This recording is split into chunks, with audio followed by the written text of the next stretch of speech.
오늘날 이 시대는 남의 수치를 드러내고 정죄하고 파멸시키고 죽이는 시대입니다.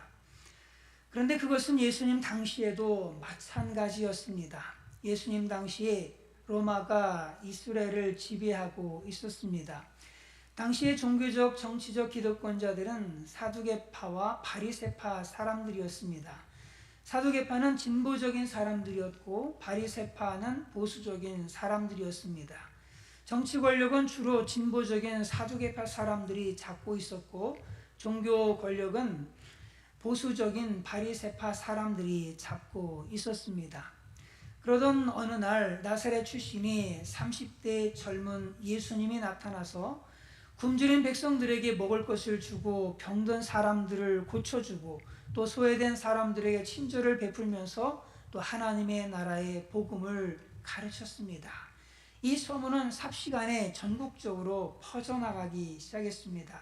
그리고 예수님이 가는 곳곳마다 사람들이 모여들기 시작했습니다. 예수님의 인기는 정말 끝을 모르게 정말 치솟고 있었습니다. 이로 인해서 당시 종교, 정치 권력을 모두 차지하고 있던 그 사람들은 위기감을 느꼈습니다. 이런 예수님을 제거하고 싶었습니다. 그렇다고 유명세를 타고 있는 그 예수님을 아무런 명분도 없이 제거할 수는 없었습니다. 그래서 오늘 본문에서는 그 예수님을 제거할 명분을 만들고자 한 여인을 미끼로 사용하는 것을 보게 됩니다. 같이 한번 읽습니다. 시작. 서기관들과 바리새인들이 음행 중에 잡힌 여자를 끌고 와서 가운데 세우고 그들은 예수님을 제거하기 위해 간음한 여인을 현장에서 잡아왔습니다. 이것은 우연히 잡아온 것이 아닙니다. 왜냐하면 때가 아침이기 때문입니다. 그들은 밤새 지키고 있다가 아침에 가서 그 여인을 잡아온 겁니다. 그런데 간음을 했다면 상대 남자도 있었을 텐데 간음한 남자는 잡아오지를 않았습니다. 다만 돈 없고 힘없는 여인만 끌려왔습니다. 그런데 사실 간음죄를 처벌하기 위해서는 이렇게 어렵게 할 필요가 없습니다. 왜냐하면 그들은 이미 그 사내들인 공회원들, 바로 이들이죠. 그들은 이미 사형권을 제외하고는 모든 권한을 가지고 있는 사람들입니다. 그렇기 때문에 간음죄에 대해서는 그냥 법대로 집행하면 됩니다. 그런데 굳이 아침에 이 여인을 예수님 앞으로 끌고 왔던 거지요. 여기는 뭔가 음모가 있음을 우리는 직감할 수 있습니다. 또 그들이 여인의 죄를 문제 삼고자 한 것도 아닌 것을 알 수 있습니다. 다만 이 여인을 미끼로 쓰고자 했던 겁니다. 그럼 그들의 목적이 도대체 무엇이었을까? 그것은 예수님을 잡아서 처형시키려고 했던 거죠. 공동체 안에서 예수님을 완전히 제거시키려고 했던 겁니다. 그래서 이 여인을 끌고 와서는 모세의 율법을 들이대면서 예수님을 함정에 빠뜨리려고 했어요. 한번 읽습니다. 시작.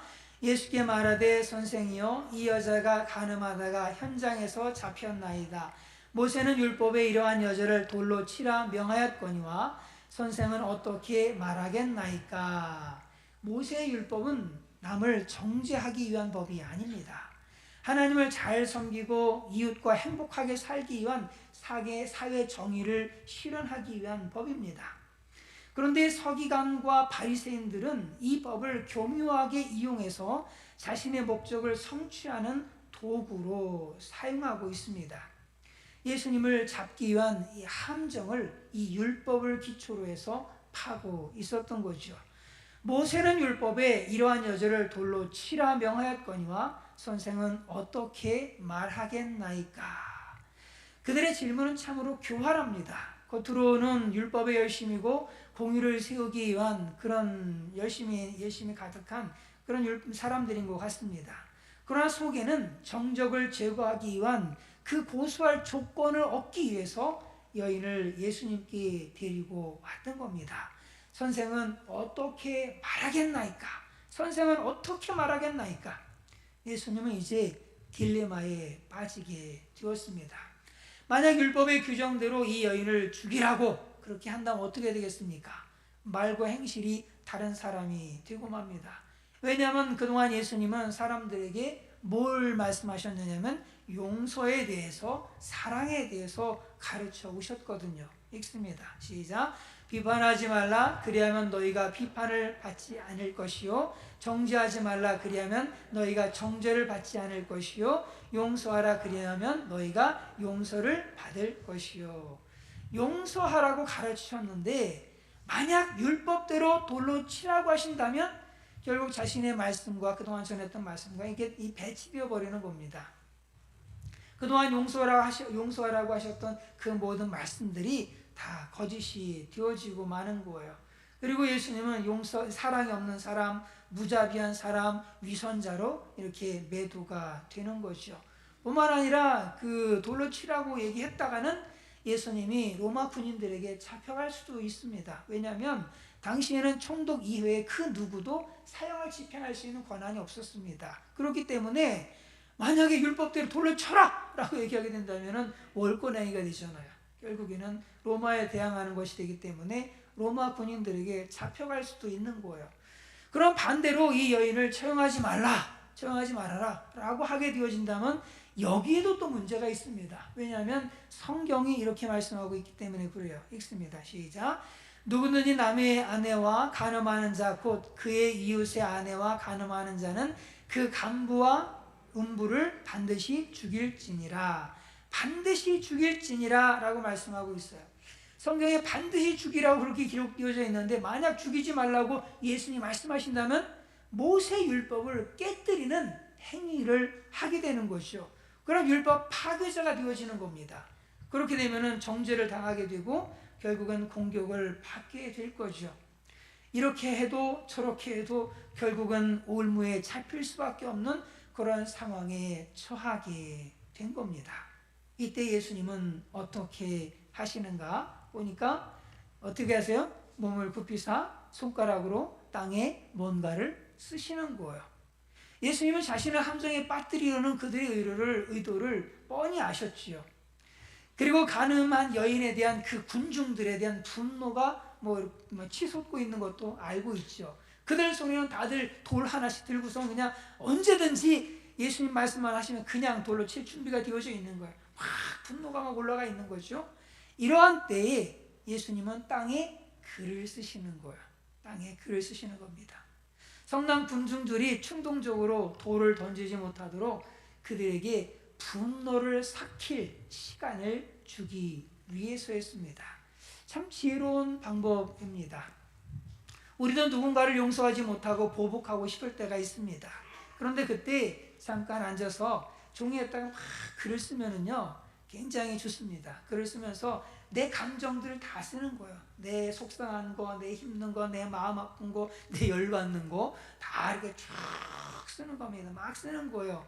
그러다 보면은 그 감정의 그 분노의 소용돌이에서 벗어나게 되어지는 것을 저 개인적으로 굉장히 많이 경험하게 되어집니다. 부부 사이에서도 용서하지 못하고 분노가 폭발하려고 하면 잠깐 앉아서 그냥 조용하게 글을 써보게 된다면 정말 후회할 감정의 소용돌이에 휘말리지 않게 되어집니다. 그것은 직장에서도 마찬가지예요. 교회에서도 마찬가지입니다. 학교에서도 마찬가지예요. 우리는 그런 분노의 소용돌이가 팍 치고 올라올 때 이거를 다스리지 못해가지고 그 돌을 들어서 던지는 그런 사람이 되어서는 안 됩니다. 내가 처벌하고 내가 복수하고 내가 대가를 치르게 한다면 결국 용서와는 거리가 멀어지게 되어지는 거예요. 그리고 복수는요 반드시 또 다른 복수를 불러오게 되어 있습니다. 그러므로 우리는 집행을 유의할 줄 알아야 돼요. 그리고 그 모든 집행을 내가 아니라 하나님께 맡길 줄 알아야 됩니다. 왜냐하면 우리는 모두가 다 똑같은 실수와 허물과 죄가 많은 형벌 받아야 될 죄인들이기 때문에 그렇습니다. 우리는 누군가를 정죄할 자격이 없는 똑같은 죄인들입니다. 그런데 예수님이 이렇게 시간을 지체하시자 사람들이 다그치면서 재차 묻습니다.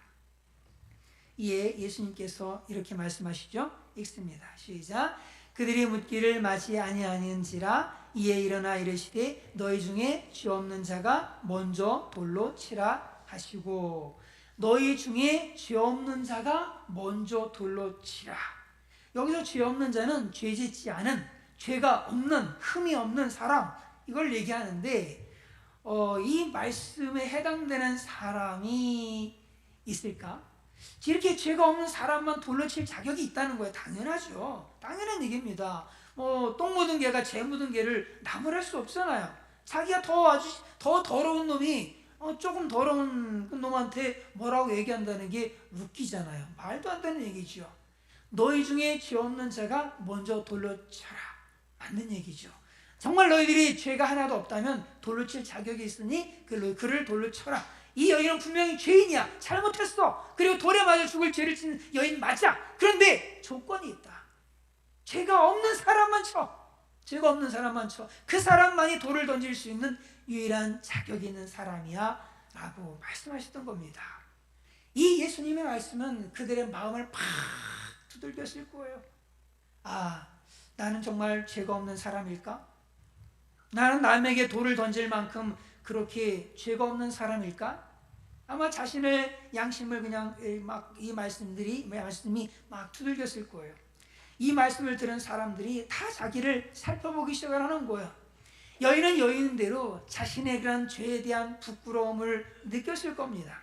그리고 어른부터 시작해서 젊은이까지 하나 둘 자신의 죄가 마음에 깨달아지기 시작을 하는 거예요. 그러면서 양심의 가책을 받게 되지요.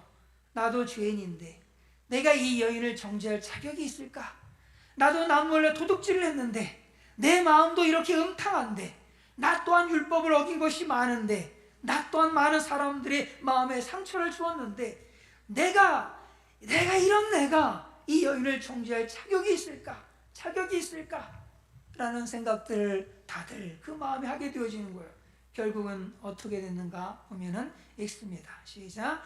그들이 말씀을 듣고 양심의 가책을 느껴 어른으로부터 시작하여 젊은이까지 하나씩 나가고 오직 예수와 그 가운데 섰는 여자만 남았더라. 양심의 가책을 느껴. 그들은 예수님의 말씀에 양심의 가책을 받았습니다. 그리고 노인이나 젊은이나 할 것 없이 하나 둘 돌을 내려놓고 그 자리를 뜰 수밖에 없었습니다. 사실 가슴에 손을 얹고 정직하게 생각한다면 죄 짓지 않고 사는 사람이 누가 있습니까? 여러분, 나이가 많이 드신 분들, 나이 드신 분들 많이 느낄 겁니다. 젊은 사람들은 자기가 죄인지를 잘 모르는 것 같아요. 그런 나이가 들면 들수록 하루를 더 살면 더 살수록 참 느끼는 건 뭐냐면, 참 내가 죄덩어리구나. 정말 죄가 점점 더 많아진, 하루하루를 더 사는 게 오히려 죄를 하나 더하는 것처럼 느껴질 때가 참 얼마나 많은지 모릅니다. 우리는 모두 죄인입니다. 단지 이 세상에는 들킨 죄인과 안 들킨 죄인만 있을 뿐이지 우리는 모두 다 죄인입니다. 그런데 황당한 것이 뭔지 아십니까? 안 들킨 죄인들의 손에 돌을 들고 들킨 죄인들을 막 죽이려고 하고 있는 이 슬픈 세상에 저와 여러분이 살고 있다는 사실이에요. 들켰다는 이유로 몰매를 맞는데 누구에게 몰매를 맞는지 아십니까? 안 들킨 사람들에게 몰매를 맞는, 이런 어이없는 세상에 우리가 살고 있어요. 이 세상에 누가 누구를 정죄할 수 있단 말입니까? 차라리 들킨 죄인들이 복받은 분들이에요. 왜냐하면 들킨 죄인들은요, 회개하고 천국 갈 그런 기회가 있지만 안 들킨 죄인들은 회개할 기회도 얻지 못하고 지옥 갈 것이기 때문입니다. 그리고 만약 들키지 않았다면 평생 그 죄에서 벗어나지 못한 채 죄를 짓고 살게 될 것입니다. 그러니 부끄럽고 수치스럽지만 들킨 것이 복입니다.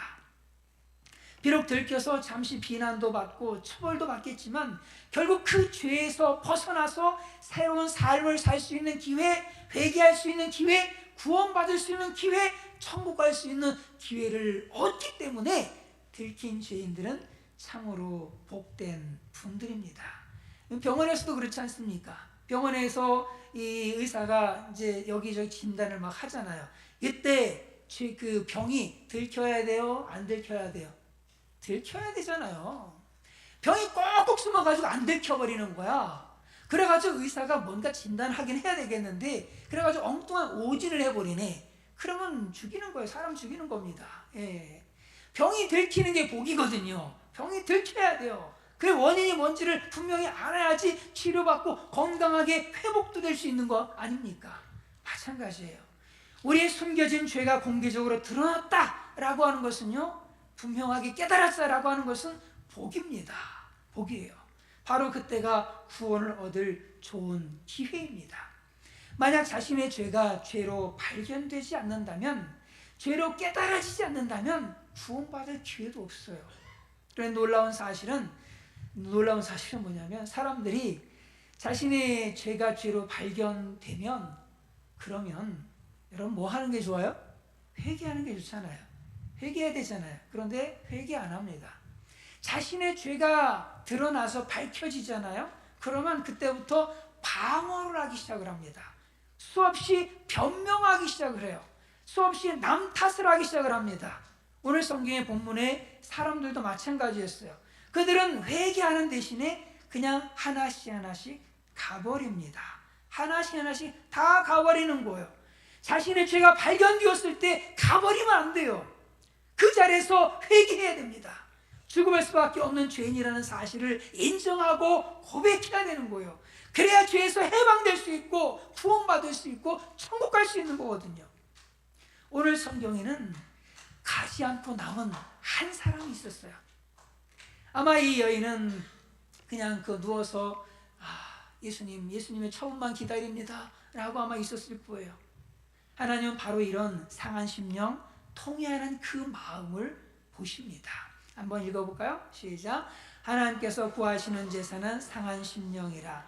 하나님이여 상하고 통회하는 마음을 주께서 멸시하지 아니하시리이다.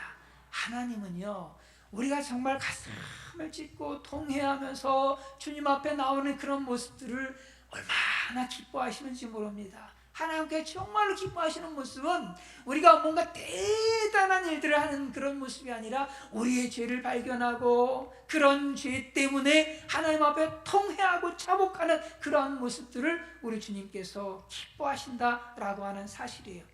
우리의 죄를 보여주실 때, 우리의 숨겨진 죄가 드러나게 하실 때, 우리의 죄가 깨달아졌을 때 우리는 핑계대고 도망갈 것이 아니라 자복하고 회개해야 됩니다.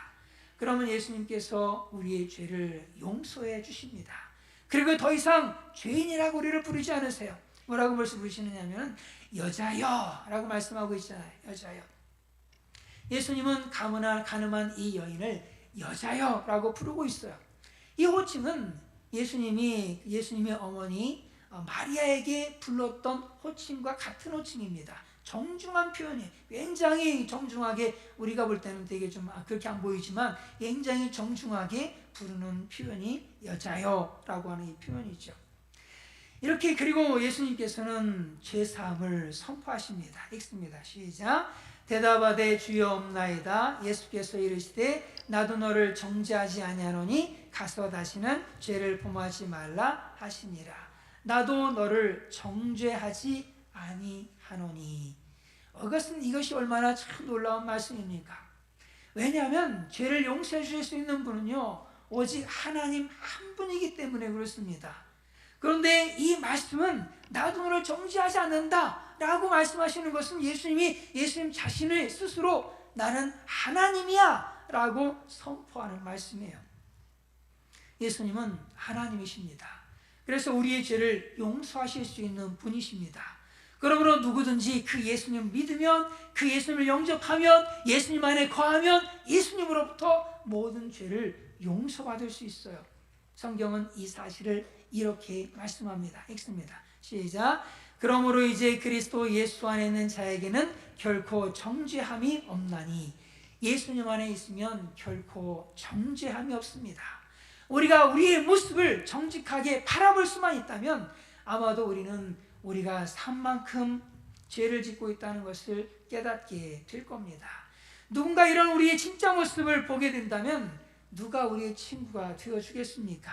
우리를 낳아준 부모도 우리의 내면의 죄까지 다 본다면 어쩌면 우리를 외면할지도 모르겠습니다. 그런데 우리의 진짜 그 모든 모습을 다 알고 계시는 그 전능하신 하나님, 그 예수님께서 단지 우리가 예수 그리스도 안에 거하고 있다는 이유 하나로, 예수를 믿는다는 이유 하나로 우리에게 이렇게 말씀하시는 거예요. 나도 너를 정죄하지 아니하노니. 우리가 이렇게 모든 죄를 용서받을 수 있게 된 것은 이로 말할 수 없는 하나님의 큰 은혜입니다. 왜냐하면 용서는요, 그냥 말 한마디로 용서해 말 한마디로 되는 일이 아니기 때문에 그렇습니다. 예수님은 나를 용서하시기 위해서 내가 지은 그 모든 죄값을 대신 다 치우셔야만 했습니다. 그 죄값을 대신 다 치르기 위해서 십자가의 고통을 다 감당하신 거예요. 그렇게 하시고 우리에게 내가 너를 용서한다 라고 말씀하시는 겁니다. 우리는 이런 큰 은혜를 받은 사람들입니다. 이런 은혜를 받은 우리가 이제 어떤 삶을 살아야 할까요? 읽습니다. 시작. 대답하되 주여 없나이다. 예수께서 이르시되 나도 너를 정죄하지 아니하노니 가서 다시는 죄를 범치 말라 하시니라. 가서 다시는 죄를 범하지 말라. 이 말씀은 새로운 삶을 살라는 말씀입니다. 자유와 해방을 줄 테니 이제 제2의 인생을 살라는 새로운 기회를 주시는 그러한 말씀입니다.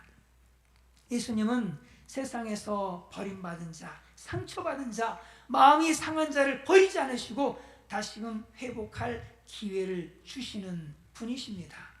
세상 사람들은 우리의 과거를 묻습니다. 그러나 예수님은 우리의 과거보다 우리의 미래를 물으십니다. 사탄 마귀는 우리의 과거를 가지고 늘 정죄하고 판단하지만 예수님은 우리의 미래에 대한 희망을 가지고 오십니다. 그러므로 우리는 지난 그런 과거에 매일 것이 아니라 죄사함 받은 그 은혜를 가지고 예수님을 따라서 예수님과 함께 미래를 향해 나아가야 될 줄로 분명하게 믿습니다. 읽습니다. 시작. 예수께서 또 말씀하여 이르시되 나는 세상의 빛이니 나를 따르는 자는 어둠에 다니지 아니하고 생명의 빛을 얻으리라.